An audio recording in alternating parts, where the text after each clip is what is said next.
Stathopoulos and Josh Phegan come together in an incredible podcast, Grow, Scale, Master. An energetic approach to drive progress, master skills, build strengths and put the strategy back into rapid business and personal success. Backed by real-world experience in rapid scaling to playing the long-term game of business, it's the story of all the lessons learned on the journey to mastery. Be inspired, renew your energy and chase the future with Grow, Scale, Master. Con, do you love a new market? Ooh, yeah. I love the ones even better, though, the ones that are sitting literally right in front of me. But yes, I do love a new market. The thing about it is, if you're going to go after a new market, how do you do it? Ooh. Are you using logic or are you using emotion? That's the first one. Is it ego? You know what? I want to go into a new market. I'm talking about as a principal, looking at a new office or a region. So what are the metrics and what is the decision-making process or matrix for me that enables me to go and enter into a new market? New market, by the way, could be within an existing office. I want to go and chase apartments. I want to do prestige. I want to be able to, whatever it might be. I think it's being very, very clear on what the goal is. So then that way the outcome doesn't get confused. I've got a great saying. Don't be too good to make money. Yeah. I can't do apartments anymore. Yeah, you can. Oh, really? Small fish taste the sweetest, mate. Of course you can. Yep. So it's all about... And who comes to that first home buyer property? Except mum and dad. That's who own the big house. Yeah. But see, here's the thing though. And you got to grow it with your clientele. You do, but Josh, I think, if someone said to me 7 or 8 years ago, you'd be in Western Sydney, I would have said, absolutely not. I met you first in the eastern suburbs and then inner west, lower north shore, etc. And the thing is that now that I look back on it, it's all about making right decisions, not emotional decisions. It's about using instinct and logic. But I'm telling you, sometimes the best markets are the ones that are right in front of us. So this is interesting. Do you like to drive depth or do you like to drive breadth? Yeah. And this is interesting, right? Because you're doing this more than anyone. Yeah. I go and have a look at it. It's like, okay, great. I chose Melbourne and Sydney as my first core markets. Yes. And the reason I did that, it had the highest volume of auctions of anywhere in the world. Yep. Which meant fast turnover of properties, lots of transactions, lots of capability, lots of people that needed lots of help. And so I just thought, okay, great, I'm going to go and do that. And then naturally, I'd met a guy who was a really, really foundationally important vendor when I was actually selling houses. And he used to do concrete tanks all around Australia. Right. So if the New South Wales government wasn't spending, Queensland was, if they weren't, Vic was, if they weren't, WA was, and if no one was spending, the whole country was in trouble. So he was a big infrastructure building guy. Yes. And I thought, this is cool. So I'm going to go and have literally a major client in each major location. Yep. I'm going to go and choose my market. So Australia and New Zealand were going to be my core. And I thought that was cool. And then we were very lucky to do UK and we're very lucky to do the UAE. And everything was going really well. And then COVID hit. And I thought, my business model sucks because I can't actually leave Balmain. Yeah. You changed it though. And then the first thing that happened was that New Zealand rang, not the whole country, but a client from New Zealand rang. He goes, hey man, my people are at home for 30 days. They're locked at home. Let's get on a video. Can you do some Zooms for 30 minutes? Can you do a 30-minute Zoom every week of work they can do, of great work, and give us some ideas and, as things were evolving. Yeah. And then you wouldn't believe it, but New Zealand locked and then Australia did. Yep. So I'd already been working on the New Zealand thing first, and then I'm like, I can do that in Australia now. And then after that, then all of a sudden Dubai locked. And then after that, then all of a sudden UK locked. Yeah. And so I had all these weird situations. And so I would actually start in the morning at 6 a.m., which was already 8 a.m. in New Zealand. And I would work through until 10 p.m. in Australian time, which was actually coming into 10 a.m. So you were busier during lockdown than you were... literally, I think I went through 12 to 16 weeks, particularly in the Sydney lockdown, and you know that very well. Yeah, I do. That where I don't actually think I saw another human being that I knew. Did your revenue increase, decrease, remain flat? Revenue was down, but profit was up. And relationships would have gone through the roof. Oh, mate, my phone didn't stop. Because you backed everyone out. That's right. You were helping. You were there. So we did have a client who immediately cancelled And they literally they said, "Oh, sorry, we're a really big corporate. It literally, we're just going to kill everything because we're cutting all costs." They just they did the corporate thing, panicked and said, "Yep, cut costs." But yet I had other corporates who rang me and said, "We are going to keep you alive if we've committed to X in our contract. We will spend that with you." Yeah, wow. And now the interesting conversation when it came back. Right, it spun back 3 or 4 years later, and that big corporate that literally just cut straight away said, "Oh, hey, can you come and do work for us?" I said, "Oh, sorry, guys, you're back on the waiting list." Yeah. But what's the time? Maybe 11, possibly 12 years. Yep.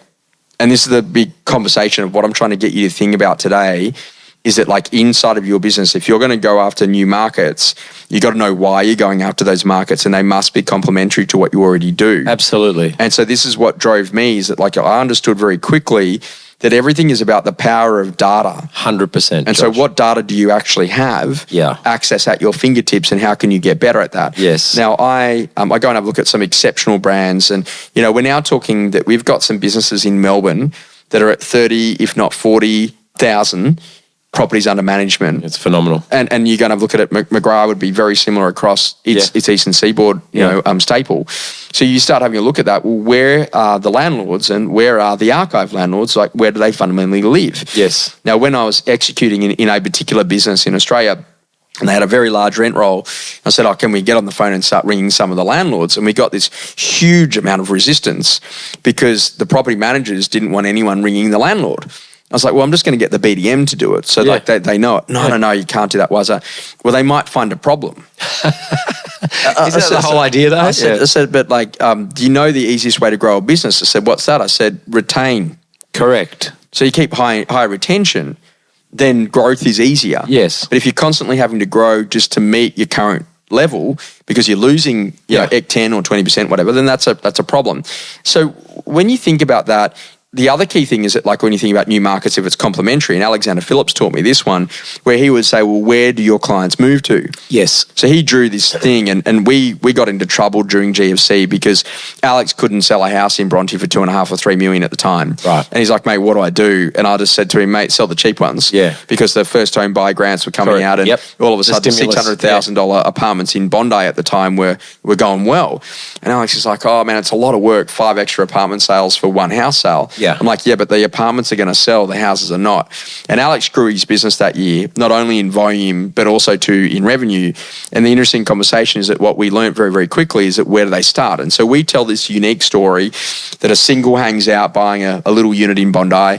They couple up, maybe they buy a small little terrace house. They couple up, maybe they buy a nicer house in Tama. They couple up, the kids start to grow up, whatever. Then they move into a really nice house in Bronte. If they really do well in their financial life, then they might buy the really big house in Bronte.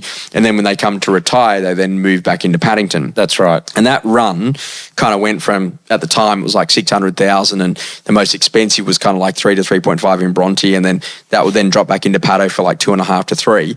And now you go 15 years down the track and that's kind of like 1.2 to 3.5 to 4.5 to 6.5. I think that was the most expensive one in Bronte that he sold via auction was like 23 million on the weekend. Yeah. And then, back into Paddington and we're hearing some sales in Paddington that are anywhere between 3 million all the way up to 30. Yeah.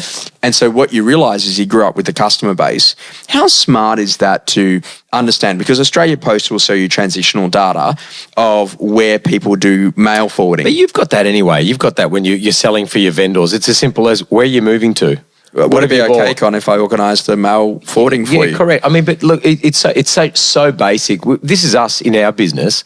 So let's look at Parramatta LGA. 5% of all immigrants in Australia in 2024, 2025, which is 37,500 people moved to Parramatta LGA. Okay, most of them go to Westmead and Wentworthville. So they're either skilled doctors, nurses, normally from India, China, New Zealand, etc. They buy a unit in Westmead. They upgrade within the Parramatta LGA, either through Westmead, Wentworthville, maybe they get to Toongabbie or something like that. Then they move into the northwest corridor, the Ponds, Stanhope Gardens, or somewhere Kellyville Ridge. Then they'll either get into the Hills District through Castle Hill, or they'll go and buy acreage in Dural or in the Hawkesbury. So we've mapped out that customer journey, right? And guess what? We have an office in Parramatta, one in Blacktown, one in Castle Hill, one in Rouse Hill, and one in the Hawkesbury. So the power of data is absolutely phenomenal. But if you don't ask questions, the right questions, you don't get the right answer back, right? Yeah. So like as a part of that conversation, if you go and have a quick look at that and say, okay, great. Like, why do you reckon that breaks? Because, like, you've got a really fast-growing and successful property management business. Yes. About, like, literally, is it the problem that no one has the role?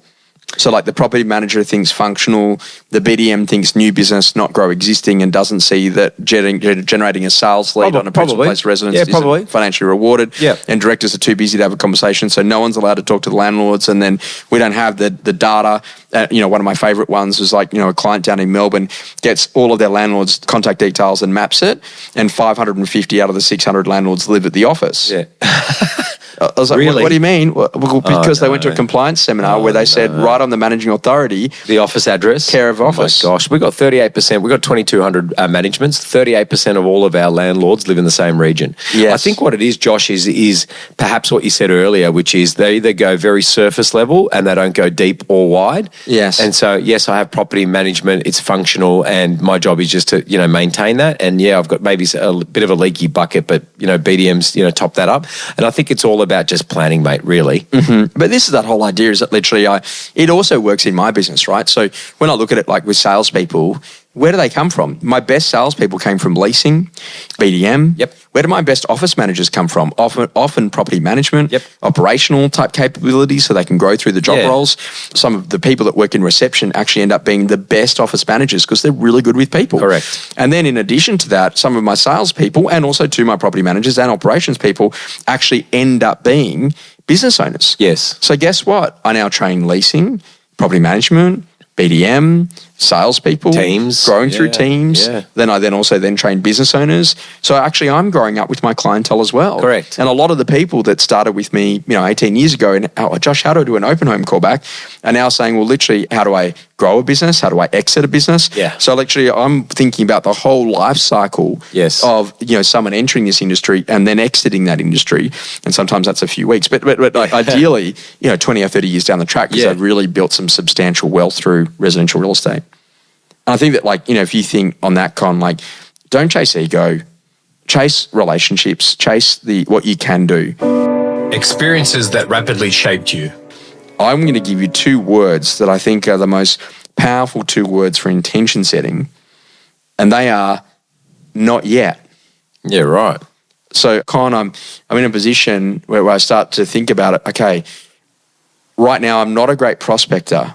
Ah, gotcha. Not yet. Not yet. I'm not a great prospector yet. Yet. Yeah. So now when you start saying, hey, I just don't feel comfortable in the listing lounge room yet. Yep. I'm not comfortable in calling an auction yet. Yeah. What does the word yet here do? That it sets the intention that you will be with time. And so this is about how you breed confidence, is you set intention of what you want to become a master at. Yeah, I like that. Something that's changing your view. Chasing business excellence. Right up my alley, mate. Why do you love making a business better? Because it's such a challenge. I love the reward that comes with it. Yes. And the reward is watching people grow, watching, people take risks and stretch themselves, and, they get to a different level and probably where they didn't think they could get to. I also love the game of business. How do we get that extra 10% market share? What would that look like? What would it take? What would we need to do? And who would do it with us? And what would we need to become? And I love it is the best measure and practice of being able to see if you're good enough.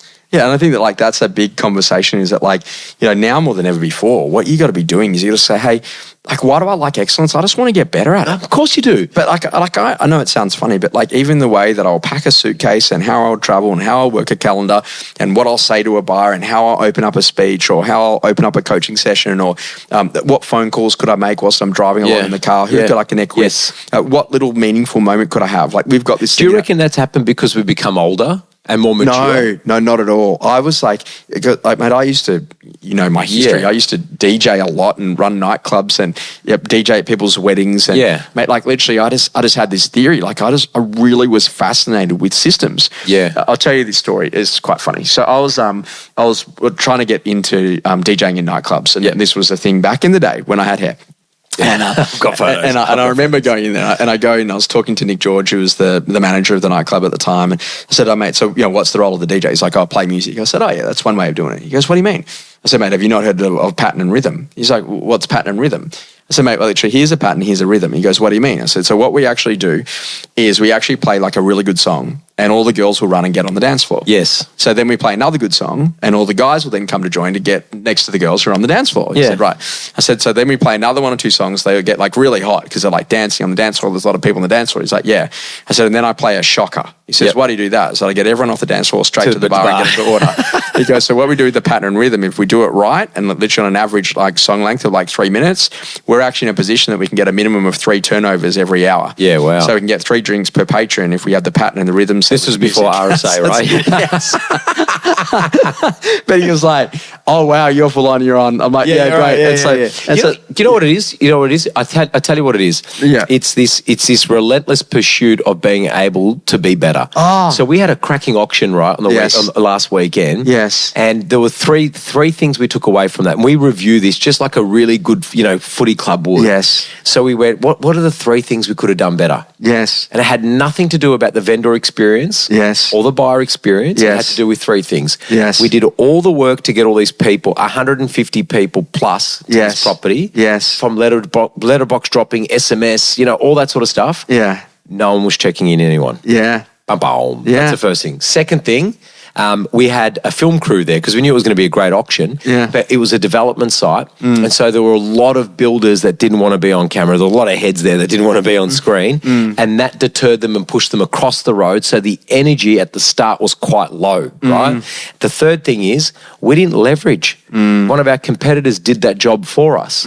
So even though we had a cracking result, way over reserve, vendor ecstatic, buyer ecstatic, we weren't better, if that makes sense. Yeah, of course. So that's the beauty about the game of business is the ability to really push yourself to go, okay, we learned from that.